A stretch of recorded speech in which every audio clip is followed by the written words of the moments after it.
Hello everyone. Welcome once again to LB Amor Vlog. Today is the first week of December. No, so ako kining i-share og una December naman karon, so dili kalikayan nga daghang party here, party over there.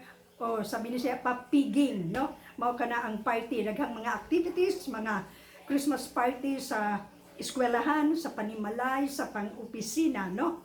So anong ni ato mga kabuhi-unon, nag-anto sa acid reflux, sa kabuhi, sa gastroesophageal reflux disease, hyperacidity.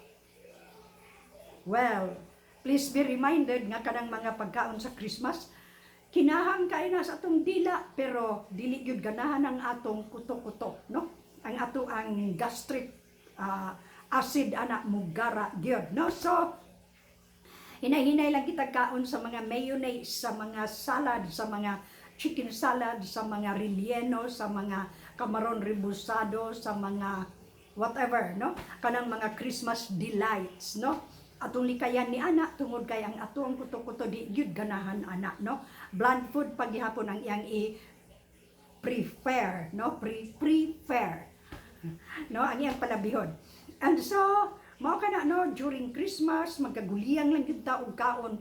Unya ang resulta ni ana at the end of the month or January nanambok na ta.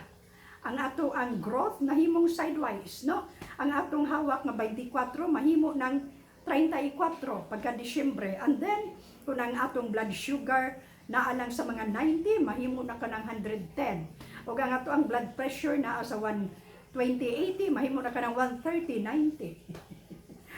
Tungod kay we tend to overeat basta December na. So kini nga vlog ato kining hatagdaan aron ma-remind ang mga katawhan, ang mga palangga nga mga kabuhi-unon nga dili gyud ta magpalabi. Bear in mind nga ang kabuhi naa gyud na siya. Naara nagpahipi, nga kinahanglan na siya unsay maka-trigger niya antos na punta sa kabuhi, no? So ako noon, salamat sa Ginoo, dili na ko kaayo ni anang kabuhi paghuman og kuha sa ako ang gallbladder, no? I do not know kung ang nakaingon ba sa akong kabuhi ang gallstones or naagi ko'y acid reflux, pero basta karon wala na, no? Oy, ayabi po ninyo ipakuha inyong gallbladder, aron lang maayo inyong kabuhi kay matod pa sa akong gastro, lahi ka ng GERD, lahi po ka ng gallstone. Pero although related sila, ilang mga symptoms, pareho ra gayon. Ang mga gidili, pareho ra gayon. Careful po ta kung doon na kita yung mga gallstones, nga wala pa nato ipakuha, mugara na siya kung fatty, oily, ang atong kanon, mga spicy, pareho na sila og ginadili sa acid reflux, no? So ako nang ipahibalo nga pareho gina sila. So careful kita kung doon na kita gallstones nga dala-dala nga wala pa ipakuha. Careful sa kanuno nato labi na karong Christmas, no? And so mao kana as to food. Karon ari kita sa mga gift. Ato nang nabatasan gyud labi na gyud nato mga Pilipino nga ug sa mga bata pa changing gift, no? Exchanging gifts, no? Mag-exchange gifts na gani kita. Ang atong kun usually sa ato hulbot-hulbot, no? Drawn by ano bang lahat mo ba na manito inana, no? Kung mapalit kita og gift sa atong mga manito or manita, atong panid-an kung unsay iyang paborito. Aron mo'y atong ihatag, dili kay unsay atong ganahan, mo'y atong ihatag. Kay it could be kung ang atong pilion, ang atong gusto, dili ganahan ang atong hatagan. So dili niya ma-appreciate, no? So kung naamagani kita manita or manito, magsugo kitag somebody nga atong ipapangutana nga unsa may favorite gyud nimo, inana, no? Dili lang buta magpahalata gyud, pero inana kay usually sa akong nabantayan, ang atong paliton nga gift kanang ato ang gusto.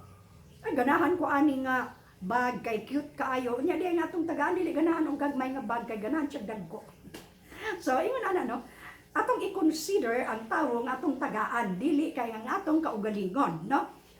Selfish ra pud na kita kaayo. Ang resulta ana dili siya muangay, so dili yan ang pong ihatag. Dili niya magamit tungod ka dili siya ganahan kay dili mo atong nahatag. So mao na siya no. Kung sa gift atong i-consider ang atong tagaan, dili kita nga mo'y muhatag, mo'y mo i-consider nga ako siyang tagaan ani kay ganahan ko. Ganahan ko ani nga perfume, ganahan ko sa baho, ako siyang tagaan. Unya diay nga atong tagaan dili ganahan perfume, no? Kay allergy. So ingon ana no, atong i-consider ang ato gyud nga tagaan ni ana, no? So mo na to when it comes to gift, ang atong palabihon ang recipient, no? And then lain pa kana bitang mauso na po dayon kana solicitation, manaygon mis inyo mga nanana, no? So o dili manganita kabalibad, gamay lang pud nga amount aron dili mahurot ng atong kwarta. No? Labi na ina mga solicitation wala gina sa budget.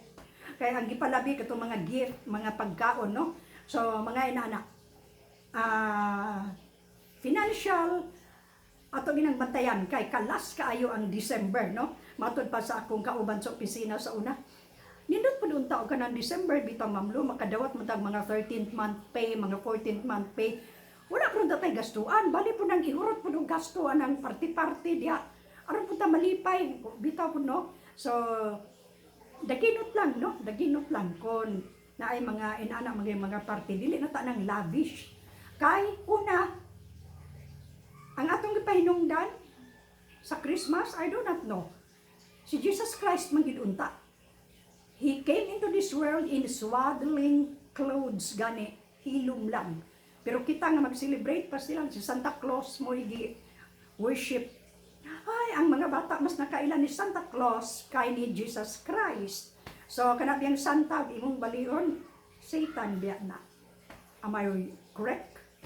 Santa. Satan. So, take note. Dili kita palabi ng Santa Claus. Santa Claus. No, dili kita palabi anak niya.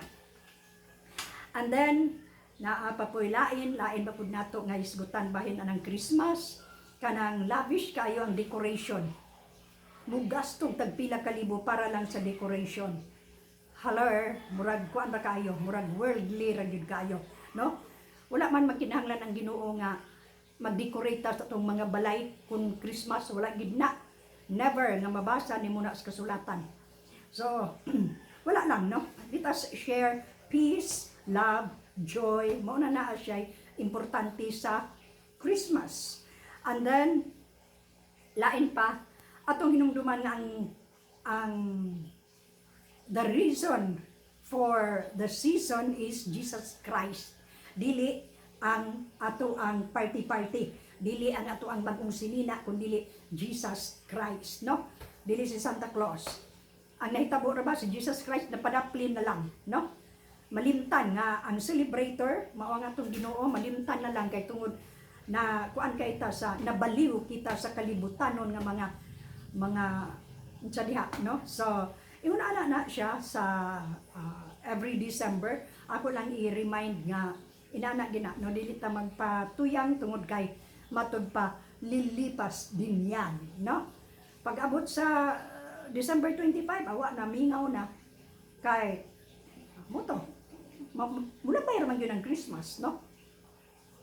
And then lain pa nga atong i-share may tungod sa Christmas, humana man ta sa food nga dili kay ta magpasulabi, humana ta sa gift, no? Kanang mga decorations, manaman ta ana. Unsa pay lain, no? Kanang mag-exchange gift atong ikuan ang atong tagaan dili kay kita. Moy atong pilion ang atong gusto, no? And then what else? Reminder. Dili ta magpa-laboratory mga December, January, February. Magpa-laboratory ta mga February na dapit. Kaya ang tendency is kung magpa-laboratories, kuan kita examination, ang may tabo mag-uulta, mutaas ang SGPT, mutaas ang blood sugar, mutaas ang cholesterol, mutaas ang triglyceride, mutaas ang tanan mo taas, no, because of atong mga lifestyle nga atong gikaon, no, mga lechon, mga unsa pa diha. So ingon ni ana, no, ang atoang Christmas celebration. So mag-angat ang Christmas, daghang kitag expectations, no, di lang puta mag-expect nga tagaan ditag pinaskuhan ni so and so kay aron di ta ma-frustrated, aron di ta ma-stress, no. Dayon stop saying kana bitang, hoy aga akong pinaskuhan, hoy maot man na, maghulat lang tagod og tagaan ta, dili kay mangayo ta, kay maot man nang mayman po ng tagaan jud ta, kay mura bag kana bag doon na sila freedom or doon na by free will nga, oy akong tagaan si so and so kay palangga kay nako na dili kay minog tagay kong pinaskuhan utangan kay kanako last year wa ko nimo tagay karon imo gyud kong tagaan ha, o maot na siya nga batasan. ngano nang nauso-uso ng hatag-hatag og pinaskuhan. Ang una ang nagkakuan ang wise men, ilang gitaga ang gift si Jesus Christ. Ngano man tungod ka si Jesus Christ hari. Muna ilang gitagaan og gift, ilang girigaluhan. Kita di man ta hari. We are just ordinary sinful people, no? Tuna ay muhatag salamat kaayo pero never nga moingon tag mudiman ta nga pinaskuhan ako B, napay B, which is okay batasan na may yung tag B, no? So ingon na maghulat lang taga-tagaan ta dili ta mangayo kay tangil ara sa batasan na dayon napay kwintahan patanga napay uban yun ikatulo na gidron ka Christmas nga wa ka mohatag na kog gift. No? So maot pud kaayo na siya. And so mao kana ang ato ang sharing karon bahin sa Christmas kay first week man ni sa Christmas i-publish na to ni first week of Christmas December 7, no. So ako man gud gipang pre-tape or pre-recorded, no, aron doon ako enough time nga maglaryang-laryang, no. So muna na avoid mga fatty foods during Christmas, mga tanan nga ginadili dayon kanang daginot lang gid ta, no, daginot ta dayon dili kay ta magpasulabi sa mga manindot na mga talan-awon or di ta magpalabi og gasto because daghang tawo nga nagkalisod-lisod. Mingon na ba nga nganong puntang manig-angin sa ilang kalisod. Ayaw biya pod kay kanang luoy ba? Bisag gugma o kaluoy nga itong ikuan na ng Christmas nga naiuban nga wala gani yamo. Nya kita nagpatuyan, no? And so, dayon, napay mga bata, we will teach the children how to appreciate kanang madawat nila nga mga butang. Kalagmitan kung sa kung makuanan nga bata, kalabi na mag-exchange gift sila sa ilang klase, makadawat gani sila og dili kayo maayo nga gift, mingon dili ko ana, maot man na, ato silang tunan to say thank you nga at ilang i-appreciate anything nga ilang madawat during Christmas, no? And so ato yung kuan silang una nga Jesus Christ is the reason for the season, no? A reason for the season si Jesus Christ who came here on earth to save the world, no? He is our Savior, the Savior of the world. He forgives all our sins, all our iniquities, all our transgressions, all our sins. So, mao kana, no? So, daghan naman tingali kog na istorya. I hope na na-summarize gyud to as a whole, no? Una, the food that we eat, careful. Ikaduha, ang gift nga atong i-consider nga atong tagaan, and then atong i-appreciate ang unsa may naa diha. Dili ta mo demand kung unsa akong pinaskuhan, dili ta ana.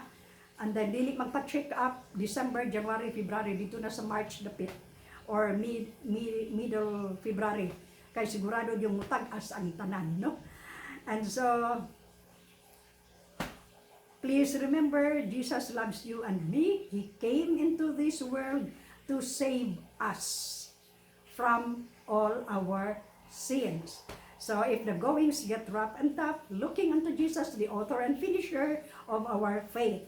Please remember, He is the way, the truth, and the life. No one can come to the Father except through Him. Wala na'y lain, no? So, have a good and godly day, everyone, and I hope to see you next week for another December vlog. So, salamat kayo. Bye for now.